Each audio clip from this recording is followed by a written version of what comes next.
Hello everyone and welcome back to another video on the channel. Today we're going to be talking about the sequel to Searching, which actually released exactly 5 years ago today at the Sundance Film Festival, and this movie is called Missing. It's the same creative team. It's the writers of the first film is now directing this film, and I think they're also the editors as well on that first film, so it is the same creative team, and I really hope they treat this new series like Rian Johnson is treating the Knives Out movies, where you have a different anthology every few years or so, and it's just a new, different mystery, a new type of movie, a slightly different genre than the previous one that just is a damn good time at the theater. And similar to Knives Out and Glass Onion, I actually do like the first one better than this one by just a slight margin. I think this one is maybe a little bit too convoluted at times, and it doesn't have as much of an emotional core as that first one, but it is a great time at the theater, and I highly recommend it because I'm about to spoil the crap out of it. So if you have not seen Missing, definitely go watch it and then come back and watch this review, because I think the best part about these movies is not knowing going in about the twists and turns of how it's going to go, and to be utterly surprised about the experience of watching this film. And yes, I did say it's a bit convoluted.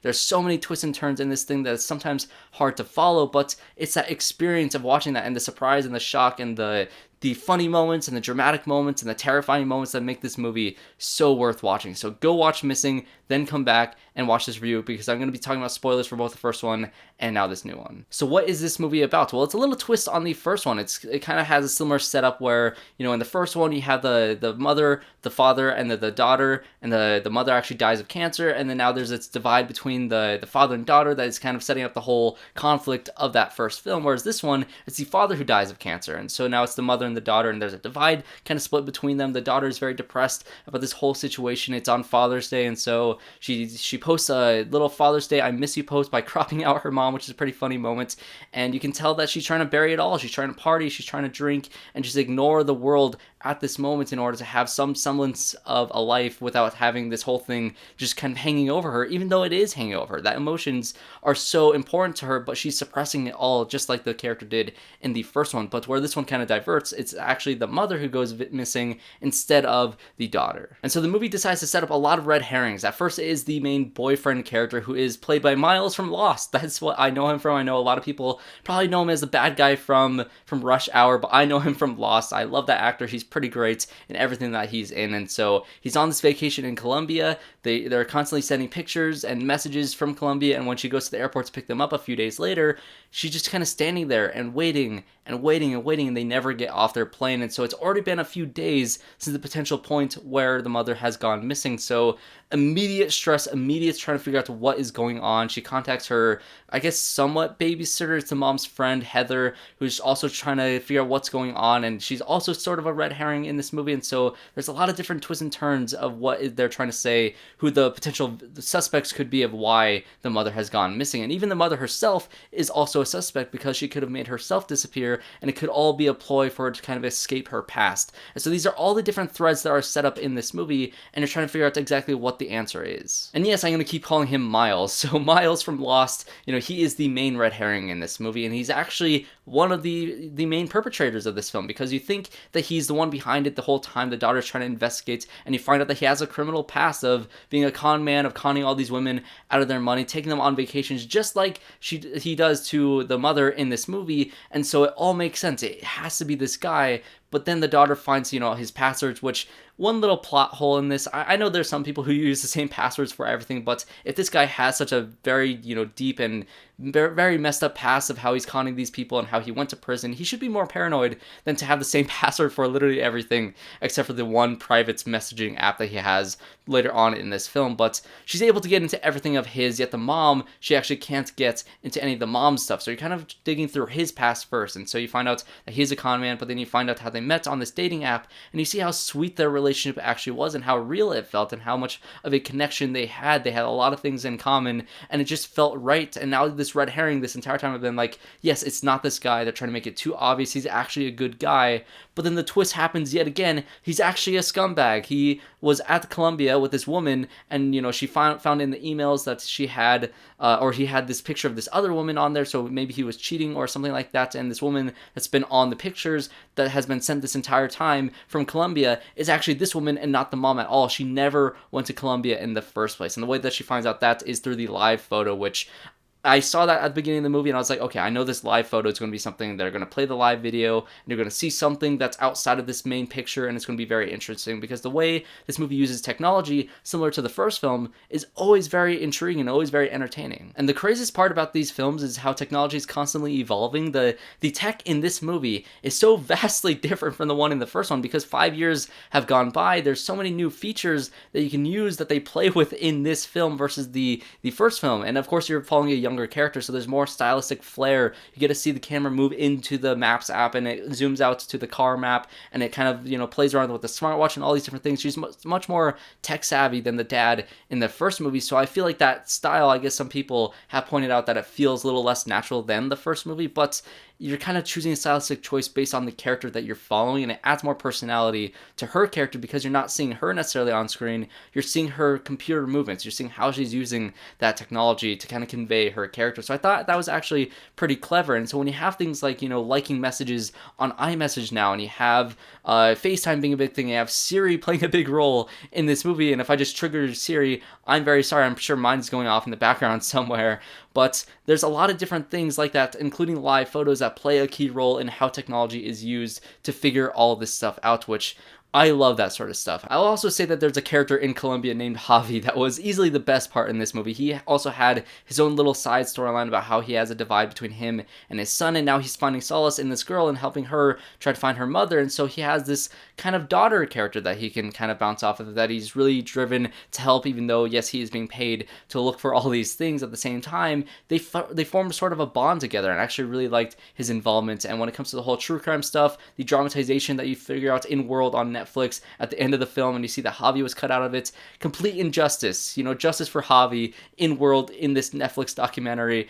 How dare they cut him out of it? But that's all besides the point, because we found out that the mother never actually left Los Angeles, so that entire time that we spent looking in Colombia, looking for Miles, is all wasted, essentially. And so the next red herring that we're going to go into is the Heather character, who is supposed to be essentially babysitting her over the trip that the mom is on in Colombia. She's supposed to be taking care of her, and throughout the beginning of the movie, she keeps on not showing up, so you know that she's off doing something, you just don't know what that is. And when she's investigating the Miles character, and she figures out that, he had contact with Heather through this very sketchy messaging website, and they're trying to figure out what is going on there, that she possibly knows something, she decides to go to her office with the smartwatch. Of course, her being very tech savvy, she's trying to record this conversation, trying to get evidence for the FBI, because she thinks the FBI is not being very helpful. And so she goes there and actually finds Heather's body already there. She has died just minutes before, which is a very heartbreaking scene, because you figure out that she's actually a very good person. As you figure out things further on and how she was actually connected to the mom,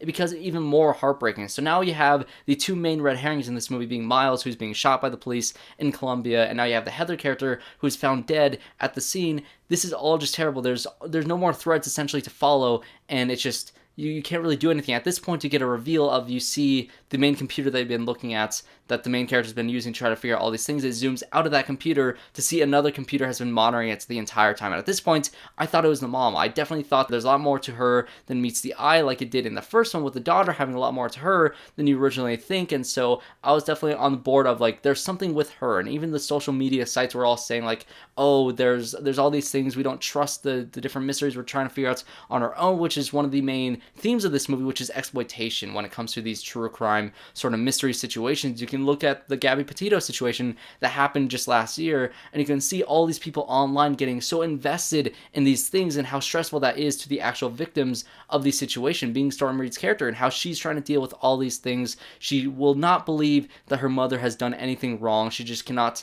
find it within her to believe that there is anything wrong with her, that she lied about anything. So how did the dad pull all this stuff off in this movie? Because yes, there is a lot of convoluted twists and turns in this thing, but I think it sort of lines up pretty well. Yes, it is more convoluted than that first film, but part of the fun in these films is to see those twists and turns, so I didn't mind it too much. So essentially, what happened in the past, in that very first video you see in the film of the dad and the daughter and the mom walking in, that was actually trimmed before the daughter actually trimmed it even more. And when you extend that video, you get to see the abusive nature that the father has, and that the mother just wanted to get the hell out of there. And when it comes to abuse stories like this, if she tried to put him in jail for being abusive, in this domestic violence relationship, he would only be in jail for, like, I think 18 months. And when you're in a situation like this, she just wants to get out of there. She wants to be away from him for as long as possible to try to be able to hide herself as well as she possibly can.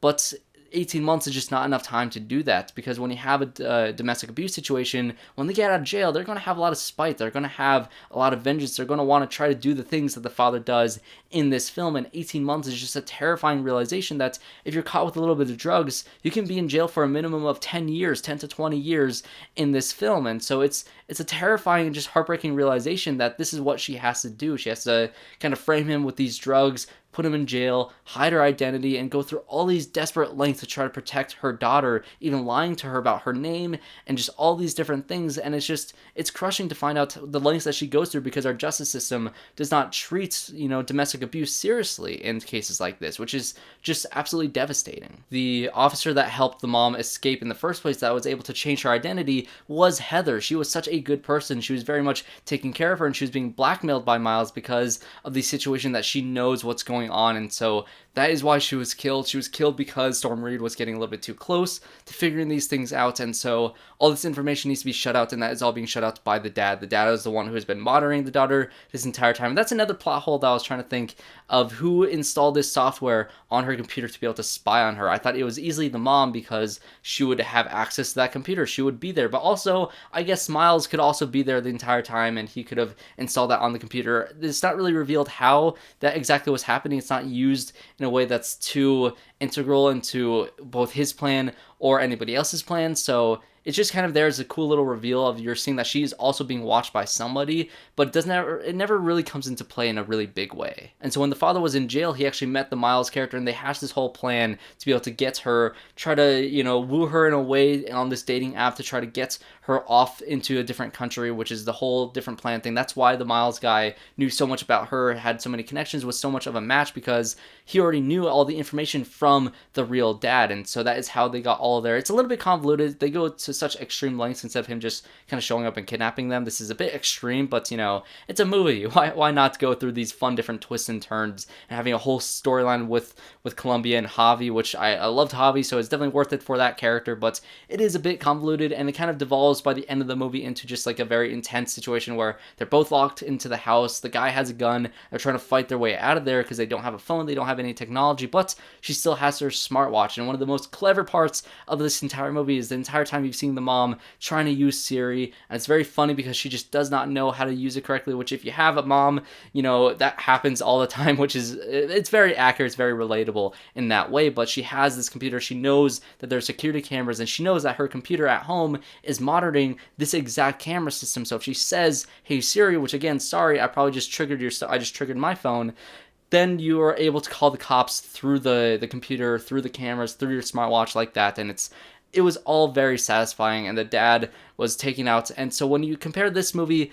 with the first one, you have that whole emotional thing, and you have the whole ticking time bomb aspect of the first one, where it's more of a straightforward situation when it comes to a kidnapping, where when somebody's kidnapped, most likely they are already dead. That's why they are missing. That's why nobody can find them, is because it's already too late. So in the case of the first one, that is what happened, but there's a rainstorm, and she's at the bottom of the cliff, and she could have survived. And so any earlier or any later, the situation would have been completely different. Without that rain, without that little bit of luck, the whole thing could have been different. Whereas this one, I think it did kind of end in a more conventional way, ended in more of a tense thriller aspect, which again is different. I think this one was more edge of your seat. You don't know what's going to happen, and you're worried about the immediate danger of these characters, rather than that ticking time bomb and that emotional kind of swelling moment where you finally see them meet each other and you figure out that she is alive.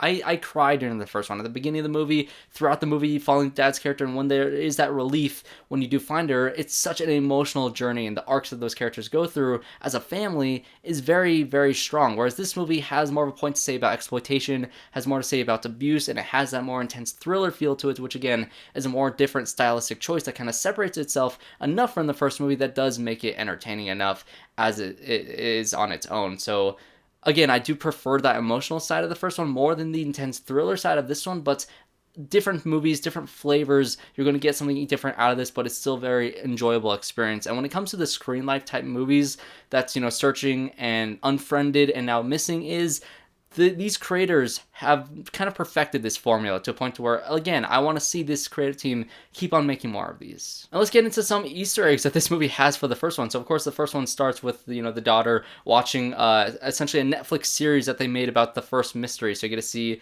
John Cho is recast by some actor that's playing him, and the shots are recreated, and it's very funny. I love that. And at the end of the movie, now you have her situation being recreated, and they're like, why do you cut out JAVI and all these different things? And it's just, again, that exploitation is nailed in this movie. With that, I actually subscribe to that ideal of, you know, watching these things is exploitive, and if it's not done correctly, it feels icky, it feels gross. And so these fictionalized versions of this in this movie were very funny. It's great satire, and I think the funny moments following this younger character, again, that comedy does shine through, in that stylistic kind of decisions that they make with this film all kind of fit in with her character. Also, if you know the first one and you saw the green lightning stuff happening in the background of that first film, it's actually continued in this one. It's been 5 years. The green lightning has kind of disappeared, but it had a resurgence. Now there's this green vigilante, or a green angel, this vigilante that's going around doing certain things. So I think this green lightning, or they were thinking it was aliens, maybe it's some power, and this guy got these superpowers from this alien. So I think there's a superpowered like individual named the Green Angel, this new vigilante superhero in this world that's doing all these things. So why didn't the Green Angel save the mother in this whole situation? Where was the Green Angel while all this was happening?